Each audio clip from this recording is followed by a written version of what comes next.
আল্লাহ আমাদের মিলেনিয়ামের স্টাফ টাঙ্গাইল বাঞ্চের মধুপুর বাঞ্চের দেখেন চারদিকে সবুজ শ্যামলে ভরা আর মাঝখানে এরা করতেছে খাওয়া। কেমন কিছু বলতে চান? এই কিন্তু খাইতেছে কবিতরের মাংস। হ্যাঁ, কবিতর মাংস না, এত সাতকে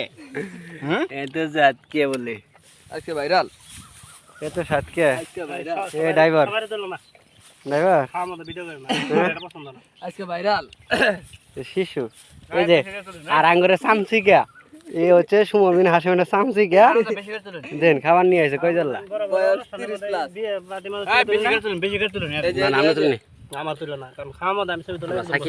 সাকিব ভাই বিয়ে খাবার তাই তুলি না তুমি আর